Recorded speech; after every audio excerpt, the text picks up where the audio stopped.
Yes, g'day, BackChat Europe, hello, welcome. We are here in Amsterdam, Amsterdam, somewhere there. BackChat Europe, brought to you by KO Sports, StreetX, Whippersnapper, Shelter, Margaret River Roasting Co, Bluebet, Leadable Cameras, Dean Bradley Real Estate. F1 teams would honestly love to have the sponsors we have, and we're lucky we have you, and we love you. We are here with the great man, Michael Italiano. How are you, mate? Hey mate, how you doing? Did you like that sponsor list or what? You guys are connected, eh? Yeah. I did write them all down. I was like, there is quite a few on that list, but they help us bring this beautiful podcast to the people. We want to get straight into it, mate. I'll give you a big intro. You know, tell everyone what you've done and who you look after and how you've built your way, you know, from where you were in Perth to business, and you're within the F1 scene now. That's great. But we are here to tell you very first up, the first question we ask every guest. I'm here to tell you that all doesn't matter, mate. Yeah, we don't care. We actually don't care. Yeah, you're a big deal. You've been on Netflix. Okay, cool. Right. We want to know your greatest sporting achievement, not in your field of choice. So you can't say, oh, okay, we won a race together, Daniel and I. You can't use your sport of choice. You needed to give us your greatest sporting moment, not on the F1 track. Okay. I mean, you've seen this. I mean, we do at the time, but you know, Dan's bought the trophy all the way from Perth, the under 12s, 5 for 16, Marangaroo. No, it wasn't. Leg spinners, Chewett Hill Lions. Yeah, you know what? I don't even think a lot of my friends know I played one season of cricket. I played for a team called Greenwood, and I think I was 17 at the time. I played one season. We won the premiership. Left hand paceman. Yeah, probably medium pace. I wasn't too quick. Got 4 for 11. Not as good as yours. And was that in the grand final or? It wasn't. It wasn't. It was just during a normal game. But yeah, 4 for 11. I think part of that 11, it was actually 4 for 5, and then the guy put me over the grandstand into the car park. So those figures were a lot better before that. Did you listen to him? He said premiership player. You did not win the grand final. No, we didn't. We lost that game. Did you? Yeah, well, obviously, you lost that game. Yeah, it wasn't my fault. I did all I could. Jesus. Yeah, I know. All right. But you played for Greenwood, so you know we had a good team. Yeah, good. All right. That's pretty good. That is we'll take good. it. 4 for 11, no 5 for 16, but we like it. I was state under 9 80 metre hurdles champion. That's pretty good. Really? Right? Actually, I heard you were a very good runner. Yes. DR told me your 400 metre time, and I was very impressed. How does he know my 400 metre time? To a point you tell everyone. To a point I didn't believe it. So I'm like, you know what? I need to approach him about this. It's like, hey, Dan, how you going? No, you're racing for McLaren now, but I just wanted to let you know I'm a very quick 400 metre runner. I'm pretty sure that conversation went. So, mate, we do want to speak about all things F1. You're an F1 performance coach. Is that if you had a letterhead? Is that what's on it? Spot on. Right. So F1 performance coach, but you don't come out of uni or you don't come out of school and walk into the F1, right? So how does it all start? You're a Perth boy. Yeah. Like what's? I mean, we don't have time for your full life story, but growing up in Perth, where'd you go to school? How'd you come out? And what did you want to do with your life when you finished? Yeah. To be honest, like my intentions weren't to work in Formula One. So it's like a quick answer is it was, you know, by chance, right place, right time, bit of luck. But my dad always tells me you create your own luck. Life. I went. That's good. Yeah, thanks, Dad. True. Good. I went to Servite College. So growing up, you gave me a surprise face. So did I. What? Yeah, I went to Servite College. Really? Yeah. Oh, there you go. I'm going to mould back into the couch. Went to Servite College, started studying civil structural engineering, realised after 7 years that was pretty boring for me. I was just over like working in an office 9 to 5. Very active guy. I love like being outdoors and doing things. So I decided to pursue a passion, and that was health and fitness. So I started like doing my online education through coaching and health and fitness, and became an S&C coach. I started coaching some athletes in Perth. So I was probably renting out a gym space in Floriat, training like a whole bunch of athletes. And then by the end of 2017, I randomly got a message from Daniel, who I knew prior, by the way. He didn't just look... Hear about the great Michael Italiano. He didn't just look me up on LinkedIn and then send me a DM. And he offered me a job, which was very surprising. Like it wasn't expected. We never spoke about like ever working together from a professional standpoint. So it was very surprising, something that I had to consider. And we came to a mutual agreement at the end of 2017. So I had like 4 weeks to pack up my life in Perth and move to Europe. And so I had to, it was quite a big blur, mate. Like, so it's sort of like, I mean, were you an F1 fan? Did you know anything about the sport?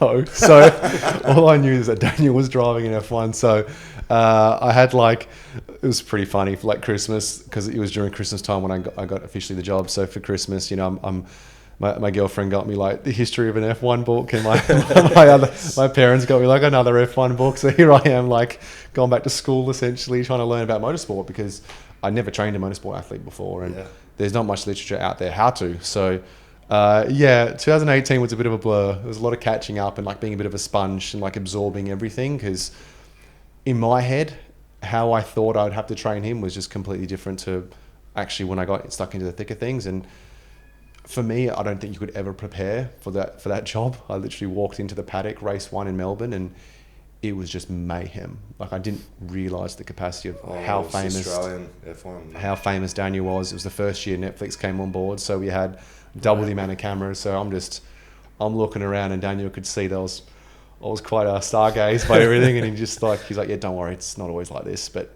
it definitely was every week. So it was like I got thrown in the deep end, but it was an enjoyable experience. Like it kept me motivated just to keep pushing and try and, you know, I guess catch up on where I should be as a coach. What's that like, walking into the paddock for the first time, being on the grid? I mean, we've been experiencing these things over here. Went to Belgium, now here in Amsterdam.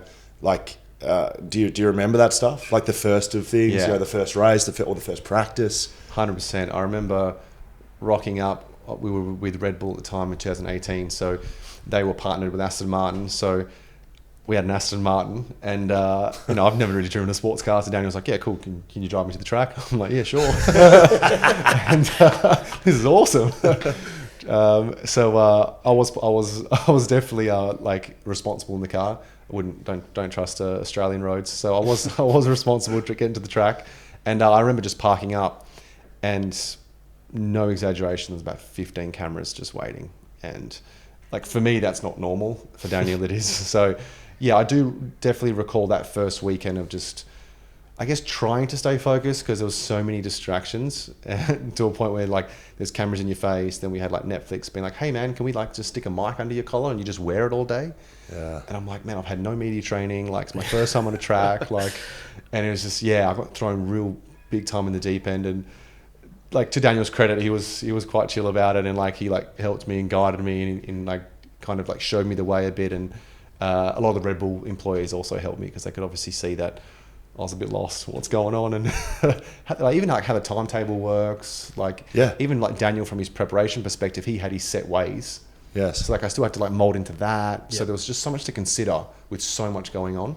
Well, it's not something you can read in your Dummy's Guide to F1 that your partner got you for Christmas, right? Like, how to, I don't know, how do you get from the driver's facility to the pit lane? Or like, like where's the media stuff fit in? Or there's been like, just from an observation point of view from us for our first time, like there's just so much going on that when I was sitting down preparing to chat to you about it all, I was thinking like, how the have you actually figured this out? Like, did you feel like you were just flying around making it up as you went? Yeah, and you're still doing that? Still. I made a ton of mistakes. Sunday race day, for instance, in Australia, first race. As you know, like they do a formation lap, and after the formation lap, they usually go back into the garage, have a bit of a chat to their start engineers, and then they walk back to the national anthem. Right. I didn't know that you needed to bring your F1 pass with you. So Daniel was gone and walked to the national anthem, and I've got his helmet and everything, and I'm walking through, and the security guy's like, put his hand on my chest. He's like, "Sorry, mate." And I'm like, "What do you mean?" Like, I'm Daniel's coach. I've got his helmet. He's like, "You don't have your pass on." Oh boy. And I was like, "Oh, I didn't know I needed my pass." And I was like, "Come on, man! Like, look, I've got his helmet. Like, it's not a fake. Like, wouldn't let me on the grid." Wow. So I literally just had to like drop the stuff and like run back to hospitality, get my pass. So that was quite embarrassing. I was just like, "Okay, yep." I was looking around for his helmet. Yeah, in the car without his helmet. So yeah, I learned from mistakes, to answer your question. What's the transition like from, okay, so you're a S&C coach in Perth. Yeah. You're looking after, I don't know, clients, not just one client, and then to go into a space where you're looking after one athlete, like one person. Is that a transition that you found difficult? Challenges, good parts about it? Because that's different, right? Yeah, it is. And like when you say it, it sounds easy. Like you think, oh wow, you're going from 40 to 50 clients, which I had to one client. That's a breeze. Yeah. And that's what I was kind of in my head. But This would be easy.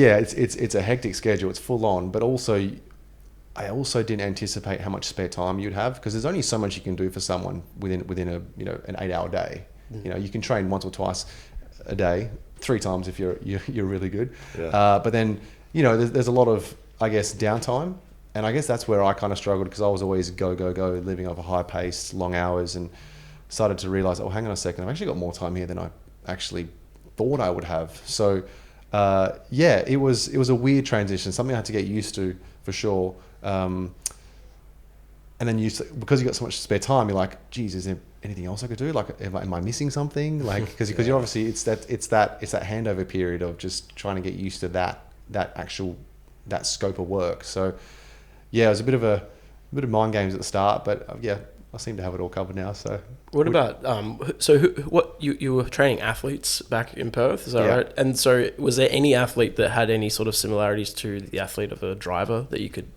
take, and things that you could use for developing Dan? Yeah, good question. To be honest, like from a fundamental like strength and conditioning perspective, I mean, neck strength, rugby players for sure. I mean, if anything, they probably got stronger necks, if I'm going to be completely honest with you. So yeah, probably like from a neck strength capacity, I'd say probably rugby players. From a core capacity, like the golfers have some really good strong core and like trunk rotation. So like that was quite interesting to like maybe like introduce a bit of that into his training. But and then from a cardiovascular perspective, I introduced a little bit of like what I used to do prior as an athlete, as like in footy, for instance.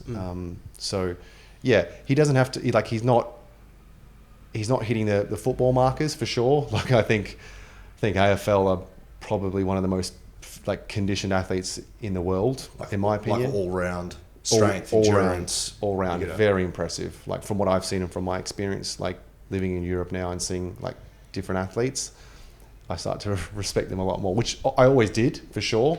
And me playing it in a very low capacity, understood how demanding it is. But yeah, it was interesting. I did apply some of these fundamentals, but then over time, you learn what they need more, and you learn the sport a little bit more, and you adapt your coaching style and philosophy to I guess Daniel, your actual client. What does that look like?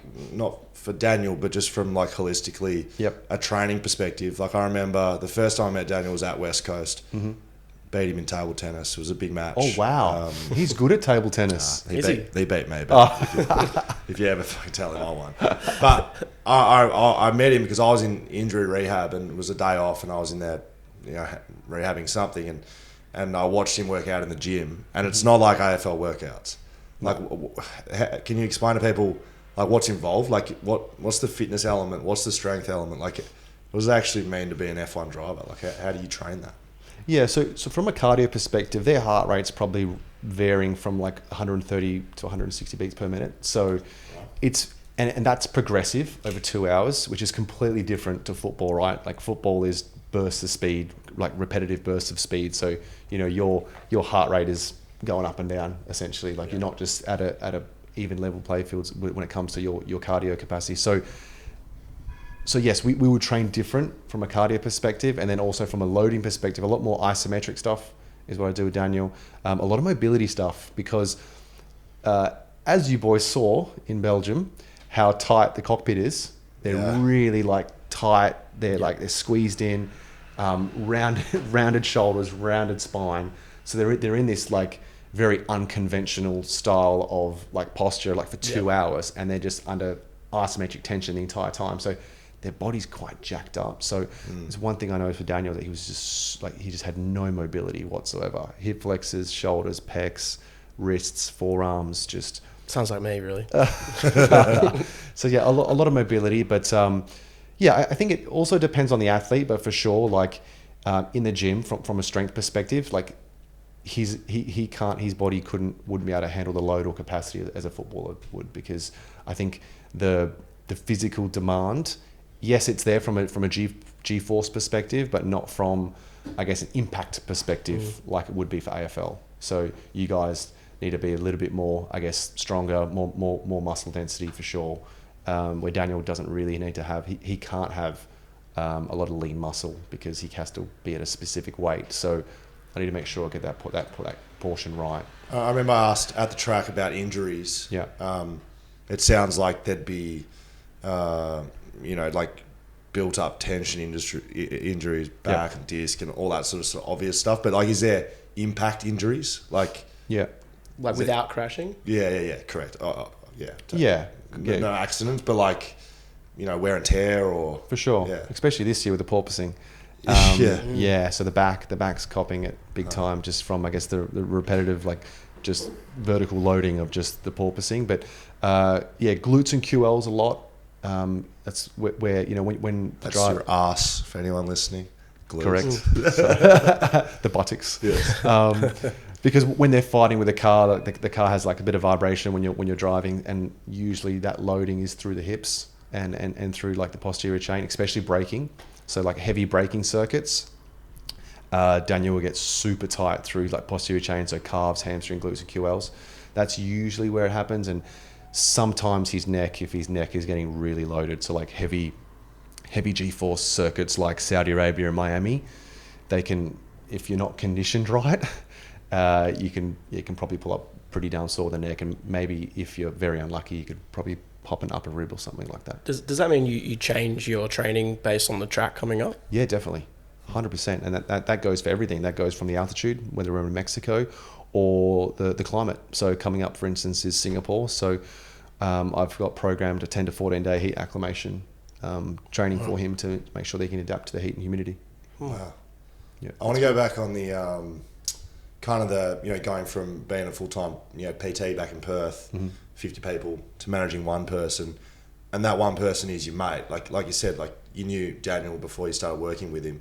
How I guess I'm intrigued. Like, how do you manage being his mate and being his coach? Like, because like we've seen you're together pretty much the whole time, right? Like it's not like you guys are hanging out in separate rooms. You're either helping prepare or doing something else for or with him. Yeah.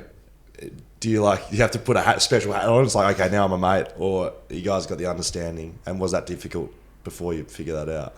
That's a good question, because like the first time we sat down for coffee to discuss whether the role would work in December before we accepted anything, it's the first thing I asked was like, look, if I am going to come on board, we are friends, and the old cliche is never do business with a friend, right? So I don't.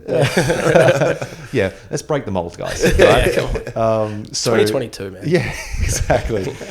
So that was something I brought up, and I was like, look, if I'm going to come on board, there are times where you need to respect me as a coach, and I put my coaching hat on, and then there's times where, yes, of course, you want me on board because I can be a good friend to you and be that person where you just need to hang out with someone and just have that balance of F1 to actually just living a life. And that was something that he definitely acknowledged and was like, yes, like 100%, because that was a worry of mine. I was like, okay, we're mates, but what happens if I want to, like, am I going to be treated on a professional capacity the way I want to be treated as a coach? So yes, to answer your question, we talked about it, we discussed it. That first year took a little bit of time to get that balance right. And then it kind of just happened. It just came naturally. Like I wouldn't say we forced anything. Like I think he could tell from my body language, my tone, and the language I was speaking when I was being a coach and when I was being a mate. Yeah. And that also comes with timing. So most of the time at the track, it's coach. If there is maybe a difficult result, maybe I sit back in the room and just be a mate and just be a sounding board and let him vent and say what he wants. And then it's like, okay, cool. Well, here's my perspective, and as a friend, let's worry about the coaching tomorrow, because today is just about just dealing with what's just happened. So, yeah, that was definitely, I'd say a challenge for sure, but something that I guess evolved quite smoothly and naturally, and didn't have any barriers to it. You're going to wear more hats than a physical trainer, right? Like it sounds like it, without me knowing, that they're not physical hats either, right? But you go from mate to coach, but the coach isn't just going for, training the physical element. Yeah. By the looks of things, the mindset of F1 drivers is probably what sets them apart. Yeah. Less than the physical aspect, in all honesty. Like you tell me if I'm wrong, but the mindset, the dedication, the commitment, the dealing with adversity, but pick yourself up every week. Not everyone's winning every week like footy. Like footy, everyone gets a win every now and then. Like F1, you might be lucky to ever get a win. Some guys never win. Correct. And so, like, what's that like having to, you're not a PT. This isn't what you're doing. How do you look at it? Can you kind of sit outside and identify that that's happening? There's just a lot of different things you're doing. 100%. And that's why I guess the title performance coach is because, I do deal with him from like a physical fitness capacity, but also like obviously I'm taking care of his nutrition, and then from a mental capacity, it's an emotional roller coaster, man, because like F1 is such a unique sport because there are so many parameters and contingencies out of your control that you can't control that impacts you, right? And that can be frustrating, right? When you can't control the uncontrollables, but it impacts you. And I'll give him an example. Like, he could qualify really well. I'm thinking about Singapore because we spoke about Singapore. So 2020 in Singapore, Renault qualified really good. I think it was like a P6. It was like awesome for Renault. And then there was like a regulation where your revs can't go over a certain threshold. Something happened with the car, the revs went over, he got penalised, and he had to start back at the grid on Sunday. At a track that is impossible to overtake. Right. So all of a sudden it's like, okay, hang on a second, something's happened that was out of my control. It's happened with the car, but now I've been severely affected for tomorrow. So that's where, yes, the mindset comes in, because it's like, hang on a second, now we need to, how do we get this athlete up after having a successful day, and then just a complete flip around to, okay, now you're starting last on a street circuit that is impossible to pass. How do I now motivate my athlete to get in that car and actually drive with a purpose, and understand that there is another opportunity here. So yeah, there are some pretty deep conversations that we have for sure, and there are times where I am the motivator, as a coach, but most of the time, Daniel being the professional he is, he's just an ultimate competitor. So there is plenty of self-motivation, and most of the time I'm just directing him and asking the right questions, and he has the answers, right? So it can be a very emotional roller coaster sport, man. Like, I could give you plenty of examples of some absolute highs that just come with some absolute lows because it's just out of your control, right? You can get a puncture, you can be hit turn one, your race is over. It's just so many things that can happen. Where I feel like, unlike like team sports, it's just, you play bad, you pay the price. You play good and you win. And like some of the uncontrollables are like obviously getting injured. Your tabs could get cut off on your second strip on your helmet. And let's not talk about that. And you can't take any strips off your helmet. That could happen. I don't know. Just inside information. Do we need to just take a little pause, or are we going okay for time? 2 minutes. Let's just keep it rolling. Okay, happy to keep going. Okay, that's a good answer. Like, yeah. Do you think it's a team sport? I sat in with Daniel and Lando for the print media stuff, and I'd watched Daniel cop it from pillar to post, both from Australia and then over there. I was like, I didn't feel bad for him. That's what the sport's about. But I was like, I'm going to turn the heat up on Lando a little bit here. So I asked Lando after his comments, about Daniel, but it's not really about Lando. But like, is it a team sport? Like, is that what this is? You hear we and our and us and the team, and Lando puts a toe together for Daniel to help him, go faster in qualifying. Like, there are team elements, but I don't know. Looking in, I don't see it as much of a team sport, to be honest. Yeah. What do you think? It's a tough one. Like, for me, it has to be a team sport because, without Daniel can't finish a race without a team, right? He's got mechanics that do a pit stop for him. He's got his race engineer that provides him with a tremendous amount of information, and he's also got mechanics that build the car for him, right? So that's his team. That's his team, right? And so, like, there is a big element of team, and I guess you could argue on race day, on Sunday, when he's in the cockpit and he's by himself with a helmet on, you could probably argue, if you're Daniel, it doesn't feel like a team sport. Like, if you're that driver, probably does feel like an individual sport at that moment on the Sunday. But I think throughout the weekend, you can definitely say that it's definitely a team sport. Yeah, between the drivers, it's not a team. Again, you don't have to come out and say that. Oh, there's definitely a competition edge, right? We don't have to say, like Lando and Daniel, but like, I don't know, Lewis and Valtteri from, like that, back when they were both the Mercedes, like, they're not a team, in my opinion, because of how it's wired. It's not a bad thing. Yeah. It's like, they're there to win and succeed. And yes, you can work together, but in the end, they're competing against each other in a race. Yeah. Like, and that's what you're doing. Everyone's there to exist to win the race. Yeah. And so, yeah, it's just a very unique sport, I think. There's not many that's like that you have to work together as a team, but you're not a team.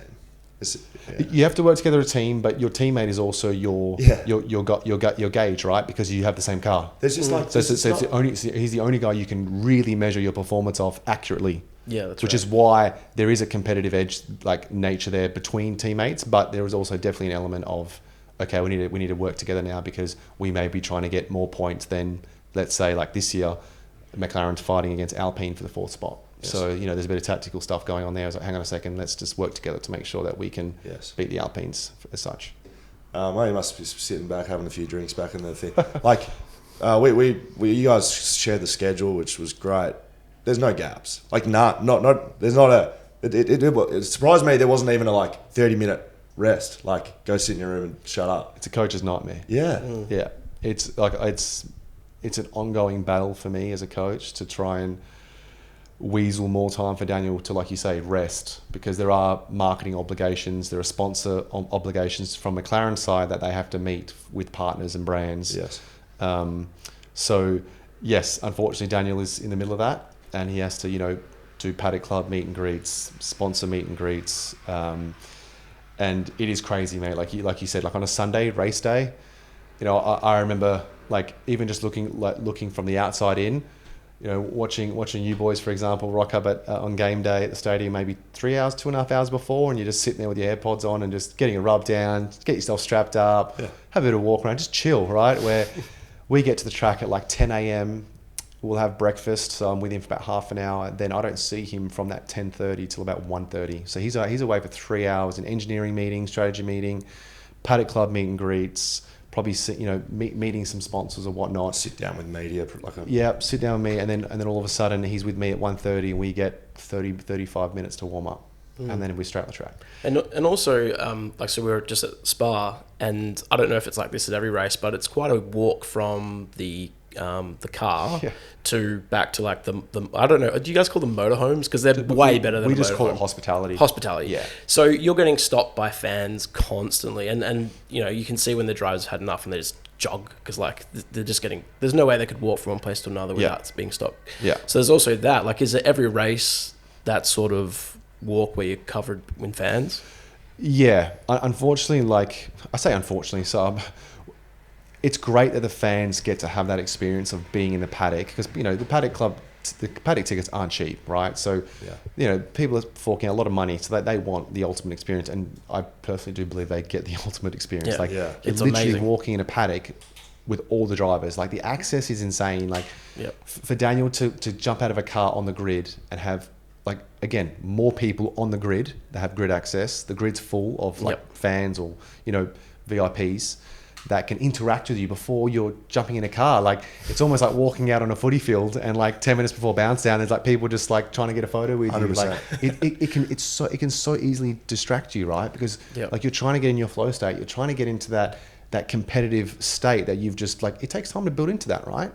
From the moment that you step onto the track, right? From the moment you put your AirPods in and you start listening to your music, these are all anchors towards your state that you need to be in before game day, right? It's a serious thing. It's what he's getting paid to do. And then you can have someone come over and jump in front of you and I want a photo or start talking to you, and it can throw you. Yeah. So it's crazy how I've had to try and handle that, and him handle that, because like you said, there's so, like I said earlier in the podcast, there's just so many distractions, because it's just so open, which is amazing from an experience for I guess for a person who's buying those tickets, but for us there are some challenges. It's a good analogy, but I think it's worse than that. It would be like me or someone on the AFL field on the ground before the bounce on your opponent and just have like some kids come ask for a signature or a selfie. Yeah. And you kind of got to like step away from your opponent that you're about to go to war with. Yeah. And just go, yeah, no worries, kids, like all good. And then, I better go back and focus. Like, that's the biggest thing I've picked up being here is like, it's, again, like some of the stuff you probably can't say or speak to, but like, I'll tell you right now, it's ridiculous. Like oh mate, it's just because it's a mental sport. Yeah. Like there's a physical nature, obviously. Like, and it's like life and death as well. But like the start Correct. though, for instance, is so mental. Yeah. Like there's reaction times and which is your mind. Yeah. And I don't have to tell you this. Well, but you can't make a mistake. Like it's literally 2 hours of full focus. Like we all do respect to like, you know, like field games, like rugby, football. If the ball's in the other side of the oval, you do get a bit of a breather just to, you know, just to unwind a little bit. Like you're on your opponent, but if there's like a bounce down or something, you get that 5-10 seconds just to just chill out a bit, reset, reframe.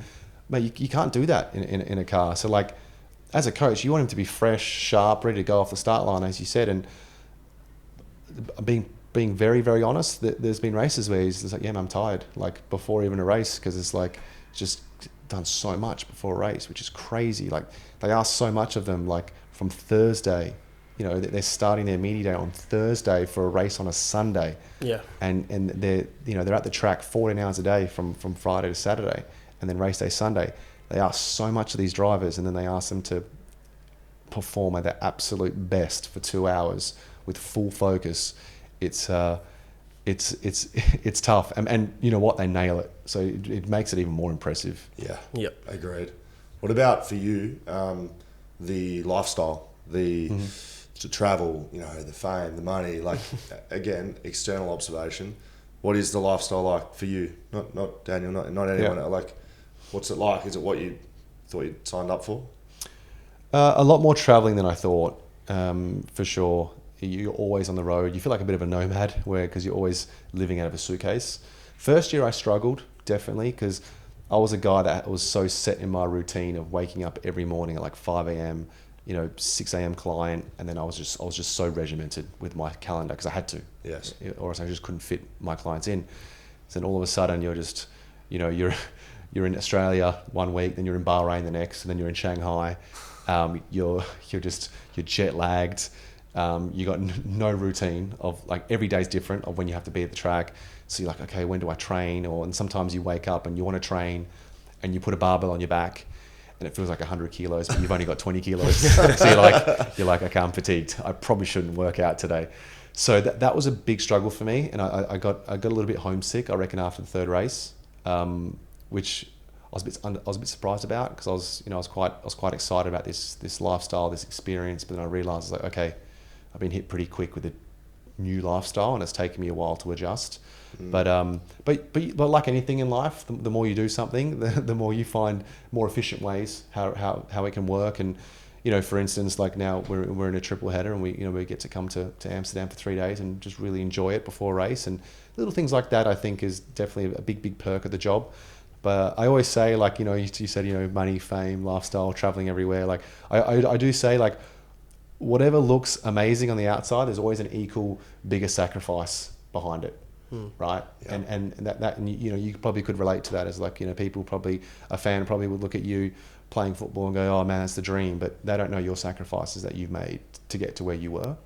So that's something I always like to tell people, is like, just remember that, like, yes, our lifestyle looks amazing, but there are also just as big as sacrifices that we make, whether it's, you know, being away from family, being away from loved ones, not seeing your friends, like not having a social life at times. Yes. So yeah, like, I'm not trying to undersell it, for sure. Like, no. I don't think it would suit everyone, is what I'm saying. Yeah.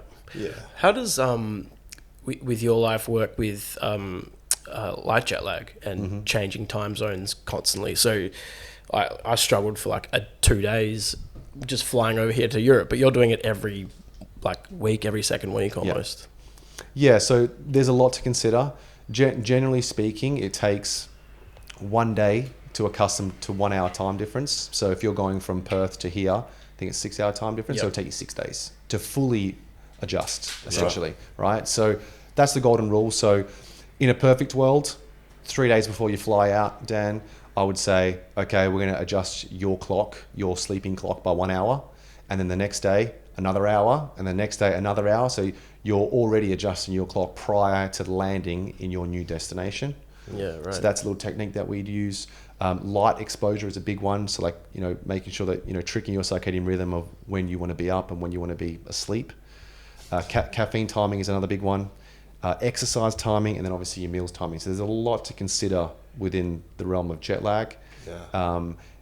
Took me about a year and a half to really nail with Daniel and talking to some other professionals around jet lag, because I noticed there were some particular races around the calendar that we found very tough, and where Daniel was getting a little bit sick. So yeah, there's a lot of factors to consider. A little cheat for you. We use an app called Time Shifter, which was developed by some PhD students, I think from Oxford. Sorry if that is wrong, but it's a brilliant app. You put in your flight details, and it'll just give you a complete full schedule breakdown of your light exposure, caffeine timing, exercise, when you should go to bed, literally a full jet lag protocol. Wow. Amazing. So I use that a little bit too. That's great. All the Michael Italiano cheat sheets here. That's good. What about the other trainers that are? So does every driver have essentially a Michael Italiano equivalent? Yeah. So do you guys obviously you're competing against one another? Do you still share stuff and help each other out, or is it trade secrets all around? Yeah, I think there's a bit of mutual respect from that side, because at the end of the day, this sport's all about 1%.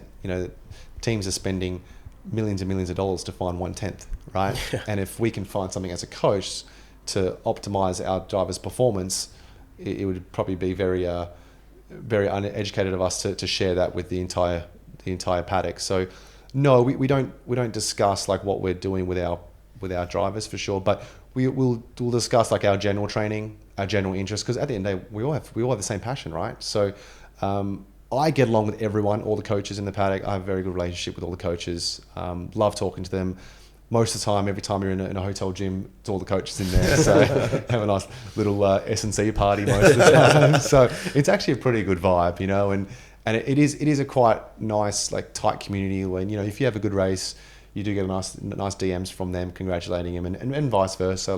You're always happy to see, I guess, your other peers succeed, right? So yeah, we're definitely tighter than what people may think, even though we're in different teams and have different drivers. But yeah, I think we definitely, from my own experience, I definitely haven't spoken about anything performance-wise from Daniel with other coaches. Except this app now. They're all going to be listening to this podcast and be like, thank you. We needed that app. Yeah, shit.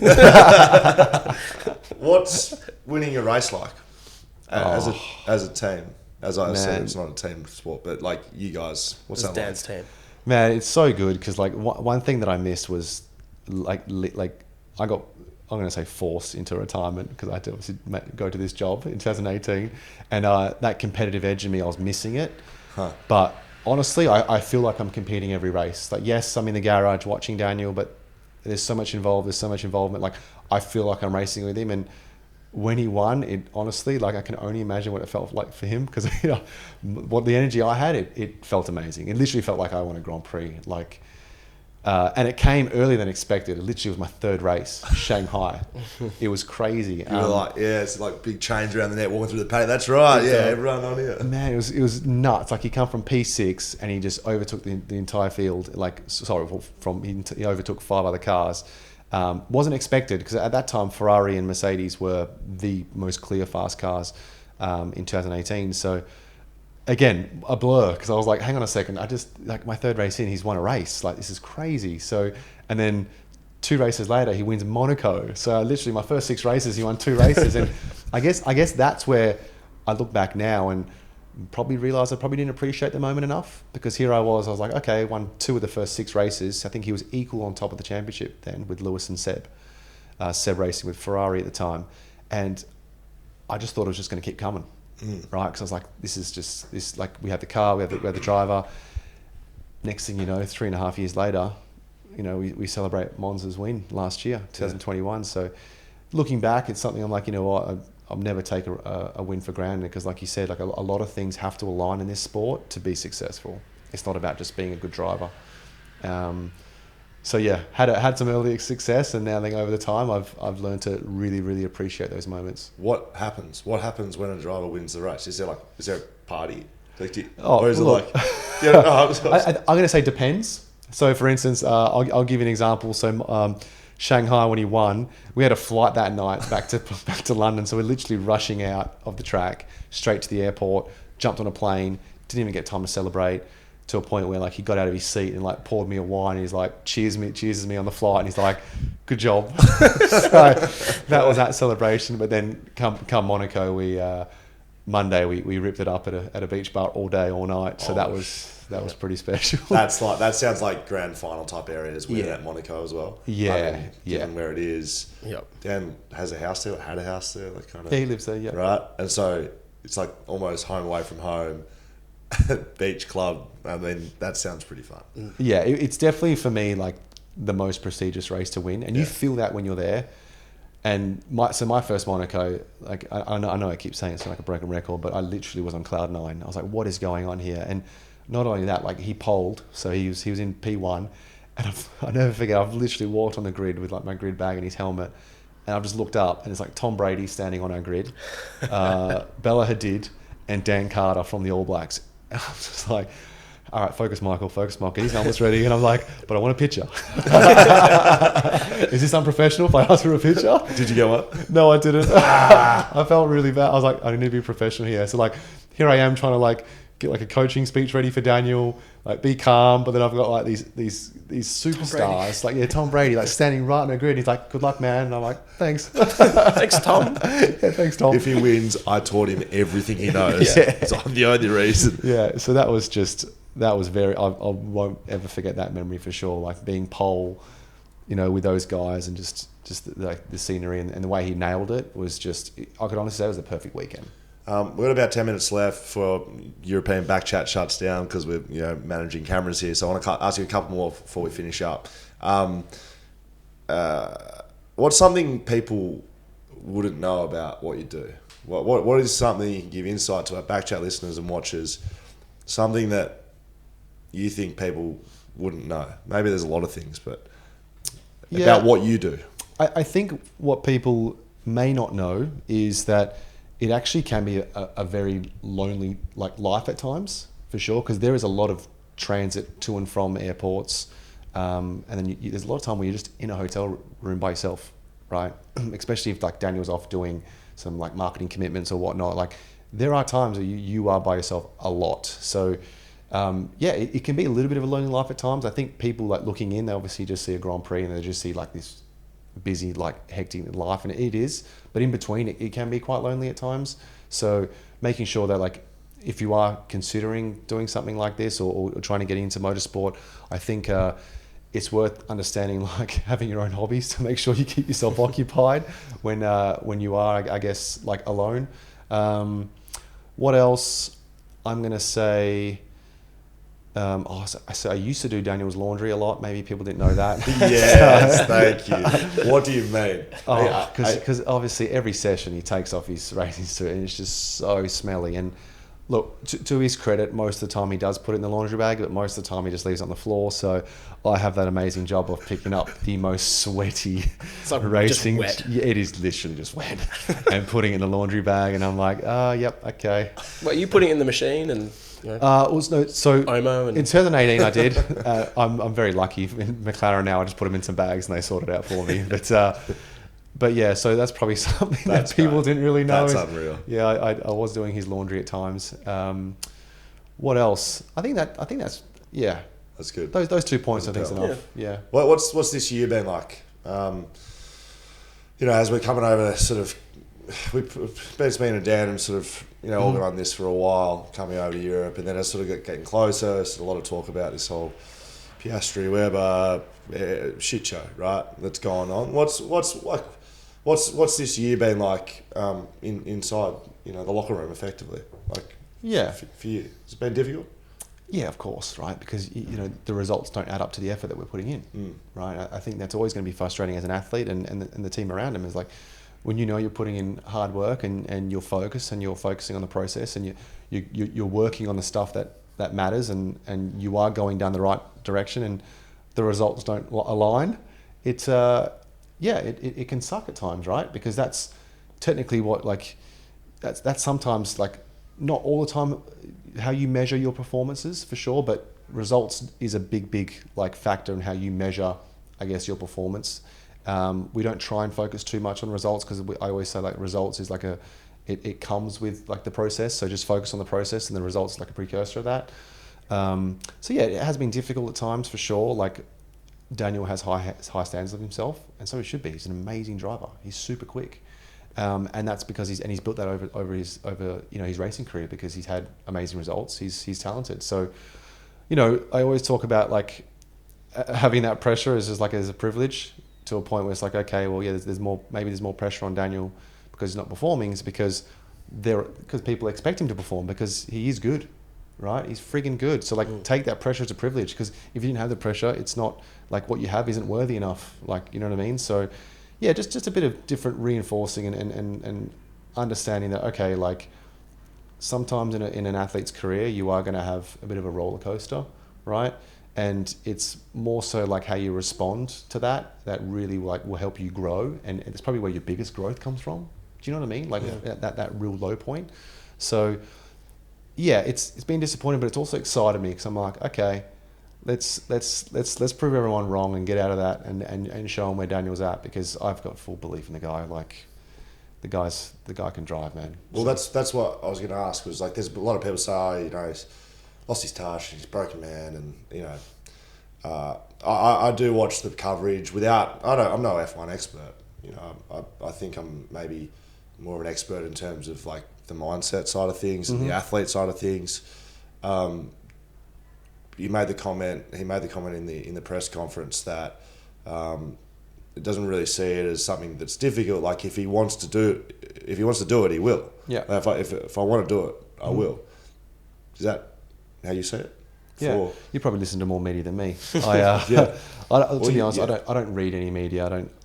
It's more about his mindset, less about the media. To be honest, we put the media in the bin. I hate the shit too. So. The good thing is, like with his mindset, like we always say, like ignore the white noise in the background, like because if you focus on the wrong things, like it's not gonna do you any good. There's no resourceful thing that comes from reading comments about what people think of you, like because at the end of the day, it doesn't matter. I think his mindset is just so resilient because he's over the years being, he's a very experienced guy. I think he's been on the circuit for like 16 years now, right? So like he's old. Yeah, he's old. So like he's very experienced when it comes to like a resilient mindset and actually blocking out the external environment and not letting that environment like dictate where his head goes from an athlete's perspective. So he's very strong in that retrospect. So fortunately as a coach, like yeah, there might be a few little cues here and there that I need to remind him about, but he's got that pretty well sussed. And I think that just comes from maturity and the type of athlete and person he is.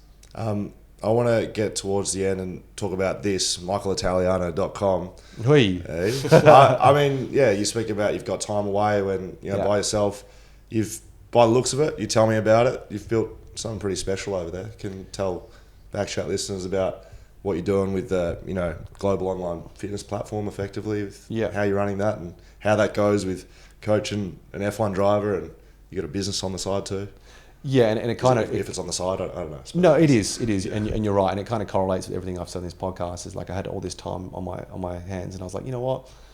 I kind of miss training 40, 50 people, right? I want to like share my knowledge and help more people because that was the most priceless thing about transitioning as a coach is I found it so rewarding and I loved it. So that was the idea behind, creating an online fitness platform. And that was like my side little hustle where, like I said, at times F1 can be a bit of an emotional roller coaster. That was my work-life balance. Where I was like, okay, I can steer away from F1 and work on this. And this is another little passion of mine. And that kind of helped me from a personal level, like just balance my overthinking of Formula One and how I could obviously be a better coach. So yeah, I've created an online platform where people can sign up from a subscription perspective and get online programs from me, classes, nutritional advice, and man, it's gone great. Like we're in like 40 countries now. Wow, really so cool. good. Got a pretty sick global audience, and it's man, I'm loving it. I'm loving that I can able to help like thousands of people around the world now. Like it's like share more knowledge rather than just a one athlete. I can share it with other people, and it is really cool. Like the testimonials you get sent to you randomly of like how you've helped people. Like for me, it's like I said, it's priceless. That's awesome. I mean, it looks great. Yeah, good website actually. Dan was saying he's going to sign up. You really did your homework. I'm going to sign up. Yeah, absolutely. I saw Nick Reed as a testimonial. Oh, down there you go. Thought we might be able to get Will Schofield down on the slider down there. There you go. If Nick Reed is going to absolutely love that you plugged his name. I know, mate. I know he is. Mate, I'm fearful of running out in the middle of a great question or a great chat. So I think on michaelitaliano.com, we'll finish it there. We appreciate how generous you've been with your time, looking after us in Belgium and now Netherlands. You're welcome. It's been a great chat, mate. Have you had fun on BackChat? I have. You boys are great. Talk to you a lot more. Well, we're happy to. I reckon we've got time for one more because I want you to ask him. I want you to put a bit of pressure on 2018. Because there's a bit of tape left. Okay, there is. Yeah, we're good. Yeah. I'm going to thank our sponsors now in case it runs out because I'd like to thank. And we need a big roll call of this stuff. Yeah. Jesus, I'll see if I can do it. I'll see if I can do it without looking. We are in Europe. BackChat Europe. Thanks to KO Sports. Thanks to Street X. Thanks to Whippersnapper Distillery, Shelter Brewing Co., Blue Bet, Margaret River Roasting Co., Leadable Cameras, and of course Dean Bradley Real Estate. Absolutely nails it. We've sat here with Michael Italiano, F1 Performance Coach, Will Schofield, Dan Const, Michael Italiano to finish the podcast. That was impressive, wasn't it? 2018. Yeah. First year on the circuit, in the paddock. Big moment for you. Again, let's bring it back to me, though. This is my podcast. 2018 Premiership, mate. Are you a West Coast fan? So, I'm a Fremantle fan. Holy shit. Flag mantle. Because my father is born and bred from Fremantle, so I got brought up barracking for Fremantle. But I will honestly say, and if you don't believe me, there is footage of us in Russia. Believe me, I've watched it. Yeah, there you go. So let's see what he says. So Yes. I was sitting next to Daniel, and I was hoping that Eagles won. Were you, though? Yeah. Look, 100%. Nah. What, over Collingwood? I don't know, man. I've seen the vision. Just like Daniel looks like he's just won an F1 race. You look like a Fremantle fan watching West Coast win the premiership. Yeah. And the fact that you're a Freo fan, mate, I watched it. I said, I don't know the answer to this. I bet you he doesn't go for West I was Coast. like, why isn't Michael up and about? Dan's a very big West Coast fan. I'm not a West Coast fan, by the way. But the thing is, as a neutral supporter, Yes. I loved the game. Because Yes. as a neutral supporter, you just want a good game. Yes. So when Collingwood went 5-6 goals up in the first quarter, I was cursing them. De Goey was going Jesus. bonkers. I was like, I just want a good game. And then obviously got the good game. Sheedy kicked the winner, who actually met two weeks ago in a race. Yeah, he was here, right? Absolute legend, by the way. Yeah. Loved him. No, I was 100% happy. Like, Okay. 100%. I even went to the prelim, and again disappointed because Eagles smoked Melbourne. But Melbourne, that's right. but yeah, no, I was like, again, if I didn't want them to win, I wouldn't have went to there. What day was it? Because it was a Saturday. You were in Russia. It was early Saturday morning. Saturday. So I think it was like 7:30 in the probably not that early. But all I remember is Because you watched the whole thing, right? so we spoke to the. How did you get that into the schedule? Like knowing your schedule, how did you get 3 hours into a schedule? So we spoke to the Sky Boys Friday night, and I think 2 or 3 of them were Aussie lads, and they were like, "Yeah, we've already sussed out how to get the game." One of them was a Collingwood fan. Some illegal stream into the F1. So they had like a Sky satellite dish. no, they had like a tin house where they had all their comm stuff. So we literally snuck into the track when it was not even open yet, and the 3 of them were there with takeaway coffees, and coffees are freezing cold. And we sat there and watched the first quarter, and then eventually when the track opened, we walked into hospitality, and that's when we watched it in hospitality, and that's when all the cameras came out because DR was carrying on like a proper pork chop West Coast fan. No, as you would, right? If you want a flag, and yes, I forgot. Yeah, we're watching you in Russia. That's very good. We watched the footage. That was great. I do hope Flagman will get it done. Big supporters of Fremantle on this podcast. Like I said, really, I'm not a West Coast fan. I'm a Geelong boy. So. And I'm not really a Geelong boy either, and haven't been in the system. It'd be like Dan coming out of F1 and being like, "What team do you support?" I bet you he doesn't go for a team. He's been doing it for so long. Yeah, I don't support anyone. Yeah, but I love good footy. So Fremantle this year, Flagmantle, mate. I don't know. Flagmantle. Oh yeah, don't tell me you haven't heard Flagmantle, mate. This is your year this year, mate. No, come on. I mean, look, I follow it, but they finished 5th, right? Yeah. So I mean, look, we can watch the elimination final together this weekend. Yeah, let's do We're it. playing the Bulldogs. Let's do it. Yeah, Okay. I've actually got a few friends in Bulldogs too, so that's a bit of a tough one because I got some really nice, good, cool friends in Bulldogs. So I actually want them to do well too. But Look, get off flag, man. Yeah, come on. no, look, I have my team, but like, yeah, like being a kid from Perth, like, yes, growing up, I think you go through that stereotype of making sure that you dislike the Eagles. But I don't know, as I grew up, I started to appreciate, like, if one of the state teams win, like, that's a win, right? Yes. So, but I know you probably don't get sold because my footage didn't show how excited I was. Mate. We're done. Let's finish it off audio. It's all right. Yep. YouTube's lost the back end of this. This is the 2018 Premiership footy, mate. Is there it? you go. Yes. Well, How good. I mean, it's just one that we all got, but I thought Yeah, I'd bring it nice. over here. We need to have a kick around in the paddock a bit, Mate, for sure. This weekend, right? I'm going to stitch up some of your friends I've actually still got the footage of you shanking it with your shanking the little one from last with week. my RMs on. Yeah. Perfect. You've saved that for me. Okay. Perfect. Very good. All right. Done and dusted. BackChat, Michael Italiano. Hope you enjoy it. We'll see you next week. Thanks, lads.